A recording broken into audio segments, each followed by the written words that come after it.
This channel does not promote any violent, harmful, or illegal activities. All content provided by this channel is meant for an educational purpose only. ট্যাবের টাকা নিয়ে কিভাবে বিস্তর গড়বড় চলছে রাজ্য জুড়ে, আর তার জেরে দিকে দিকে ক্ষোভ বিক্ষোভ, পড়ুয়াদের মধ্যে টেনশন, আর তার মধ্যে আমরাও কিন্তু প্রশ্ন তুলেছি, তাহলে কি সর্ষের মধ্যেই ভূত? আর আজকে সন্ধ্যে ৬টায় আপনাদেরকে দেখাবো কোথায় ঘাপটি মেরে আছে এই সমস্ত ভূতেরা। ট্যাবের টাকা জালিয়াতির শিকড় কতদূর পর্যন্ত বিস্তৃত, জালিয়াতির এপিসেন্টারটাই বা কোথায়? দেখুন ট্যাবের জাল।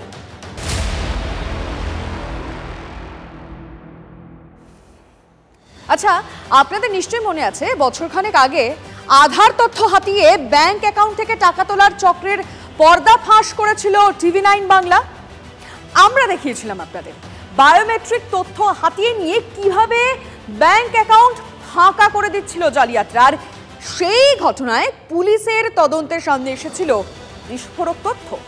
এই বাংলার বুকে রীতিমতো কুটির শিল্পের মতো চলছে ঠকেদের কারবার। এতদিন বাদে এই কথাগুলো আবার কেন মনে করাচ্ছি জানেন? তার কারণ আছে। আধার জালিয়াতির সেই জায়গার সঙ্গে কানেকশন রয়েছে ট্যাবের টাকা জালিয়াতি।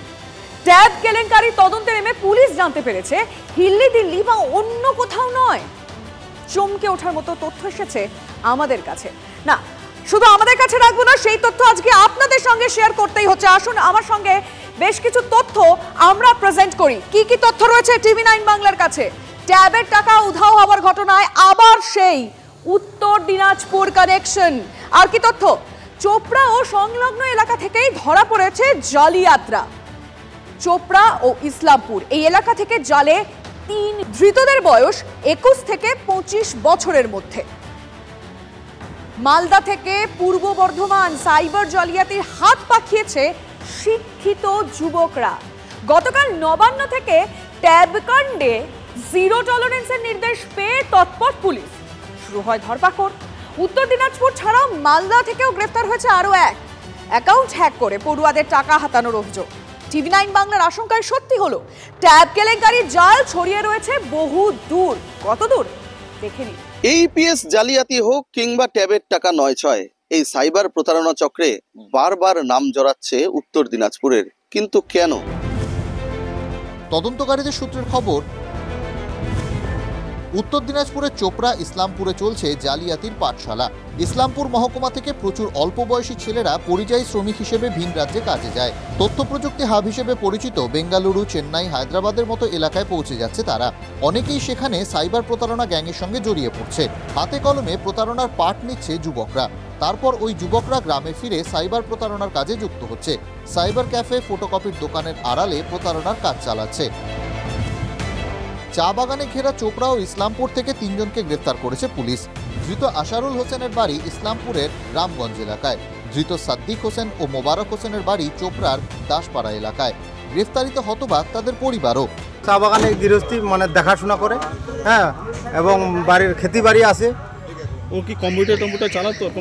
চালায়, দোকান করে। আগে কিসের দোকান ছিল? ও কম্পিউটারে ছিল, ল্যাপটপ আগে দোকান করছিল, এখন করে না। পুলিশের নজর এড়িয়েই চলে এই সমস্ত প্রতারণা চক্র।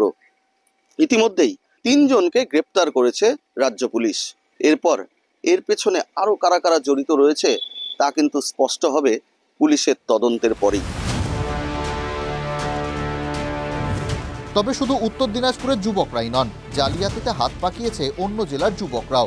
ট্যাব কেলেঙ্কারির ঘটনায় মালদা থেকে একজনকে গ্রেফতার করল বর্ধমান জেলা পুলিশ। ধৃতের নাম হাসেম আলী। জুলাই মাসে হাসেম আলী একটি মোবাইলে বাংলা শিক্ষা পোর্টালে অ্যাক্সেস করে, একটি অ্যাকাউন্ট মডিফাইও করে। বাংলা শিক্ষা পোর্টালে সে এন্ট্রি করে সে অ্যাকাউন্ট মডিফাই করেছিল। সে পোর্টালটা অ্যাক্সেস করেছে আনঅথরাইজড ওয়েতে। অ্যাক্সেস করে সে কিছু স্টুডেন্টের অ্যাকাউন্টগুলো পাল্টে দিয়ে অ্যাকাউন্ট নাম্বারটাকে পাল্টে তাদের কিছু অ্যাকাউন্টস এগুলো ইউজ করেছে। সেই অ্যাকাউন্টগুলোতেই আলটিমেট টাকাগুলো ক্রেডিট হয়েছে।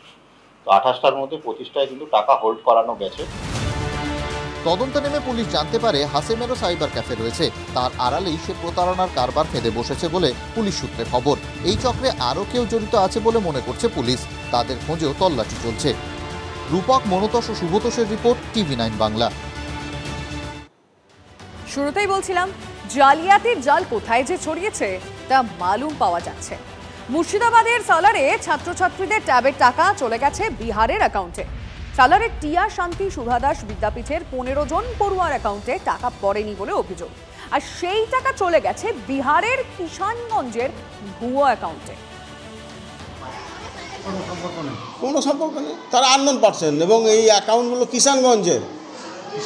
হ্যাঁ, মানে যেটা আমাকে ব্যাংক যে রিপোর্টটা দিলাম তার ভিত্তিতে বলছি। হেড স্যারকে বাই ফোন জানালাম যে টাকাটা ঢুকে নেই, হেড স্যার বললো আমি দেখছি। এটা কীভাবে কি হয়েছে সেটা তো আমি বলতে পারবো না, সেটা সরকার দেখবে। 15 জন পড়ুয়ারা অভিভাবকরা টাকা পাওয়ার জন্য আবেদন করেন স্কুলে। স্কুল কর্তৃপক্ষ জেলা বিদ্যালয় শিক্ষা দফতরে চিঠি দিয়েছে। সালার থানাতেও অভিযোগ দায়ের করা হয়েছে। অভিযোগ খতিয়ে দেখছে পুলিশ। ট্যাবের টাকায় গরমিল। আমরা প্রশ্ন তুলি, সর্ষের মধ্যে কি লুকিয়ে রয়েছে ভূত?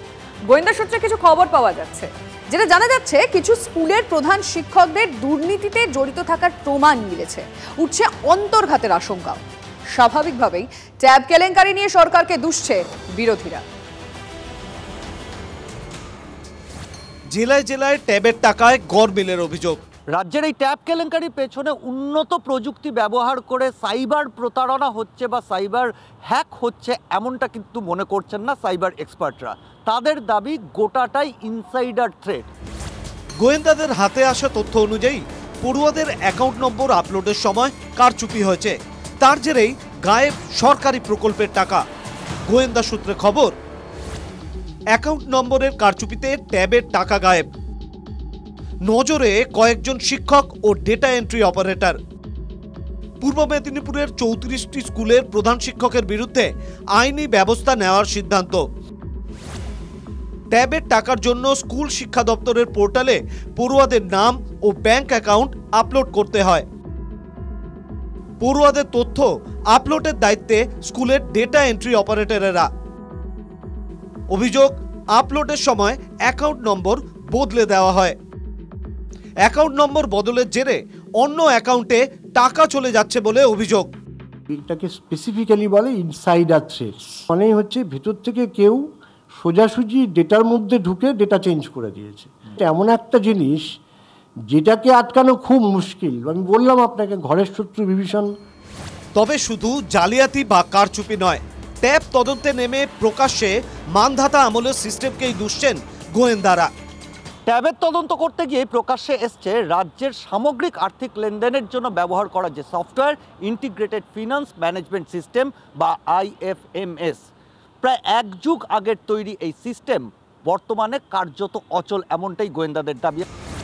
10 বছরের বেশি সময় সিস্টেম আপডেট হয়নি, ফলে পুরনো সিস্টেম নিয়ে প্রমাদ গুনছেন গোয়েন্দারা। মানধাতা আমলের আর্থিক সফটওয়্যারে আরও বড় কেলেঙ্কারির আশঙ্কা গোয়েন্দাদের। যখনই যাই ভাবি না কেন সেটা সবসময় অপ্রতুল, তারও ওপরের লেভেলে আরও কিছু সিকিউরিটি লাগবে। এখন যে ভার্সনটা চলছে সেটা একটু ওল্ডার। IFMS NIC-কেই দেওয়া হয়েছে যে advanced versions with all those security features লাগিয়ে যাতে অ্যাডভান্স ভার্সন স্টেট গভর্নমেন্টের কাছে চলে আসে। ট্যাব থেকে ভাতার টাকা গরমিলের নেপথ্যে অন্তর্ঘাত থাকতে পারে বলে আশঙ্কা করছেন রাজ্যের মন্ত্রীও। চোর তো 2-4টে থাকেই, যে সিস্টেমের মধ্যেও থাকবে, সিস্টেমের বাইরেও থাকবে। যে বেনিফিশিয়ারি তারটা মেরে আপনি নিয়ে নেবেন টাকা। সেটা শুধু লক্ষ্মীর ভাণ্ডার না, এর কন্যাশ্রী একটা নাম্বার ভুলের জন্য মুরাদাবাদে পেমেন্ট হয়েছে। তো এগুলো তো টেকনিক্যাল হতে পারে, সেইটা ম্যাডাম বলেছে এখন ড্রাস্টিক অ্যাকশন নেওয়া হচ্ছে। কেন্দ্রীয় সংস্থা দিয়ে তদন্তের দাবি জানালেন রাজ্যের বিরোধী দলনেতা। আমি তো দাবি করছি এটা ইডির হাতে দিয়ে দেওয়া উচিত। এটা ইন্টারস্টেট হয়ে গেছে, বিহারে গেছে, বাংলাদেশে ঢুকেছে টাকা। কেউ তো বলছিলেন এটা কোনো দুর্নীতিই নেই, জামতারা গ্যাং। হ্যাঁ, আমি তো জানি জামতারা গ্যাং হলে তারা টাকাটা আত্মসাৎ করতো, অন্য অ্যাকাউন্টে গেল কি করে? 1-2জনকে গ্রেপ্তার করিয়ে খবর হতে পারে, হ্যাঁ, এই অপকর্ম বন্ধ হবে না। অ্যাডভান্স সিকিউরিটি বা অ্যাডভান্স টেকনোলজি নিয়ে নতুন যে IFMS সেটা তৈরি করার বরাত রাজ্য সরকার দিয়েছে, যেটা তারা 2025 সালে পাবেন। অর্থাৎ সেই প্রজেক্টের কাজ শেষ হবে 2025 সালে, তারপরই অ্যাডভান্স টেকনোলজির IFMS পাবে রাজ্য সরকার। আর গত 10 বছর ধরে সেই ওল্ডার ভার্সন বা পুরনো ভার্সনই চলছে, যেটা একটা বড় সমস্যার কারণ বলে মনে করছেন গোয়েন্দারা। ক্যামেরায় তুষারের সঙ্গে সিজার, TV9 বাংলা। ট্যাব কাণ্ড নিয়ে কি বলছেন শিক্ষামন্ত্রী দেখুন। এখানে জামতারা গ্যাং, তাদের হাত থাকতে পারে, সেটা উড়িয়ে দেওয়া যায় না। কিন্তু যতক্ষণ না পুলিশ এই ব্যাপারে আমাদের জানাচ্ছেন, আমি নিশ্চিতভাবে বলতে পারি না।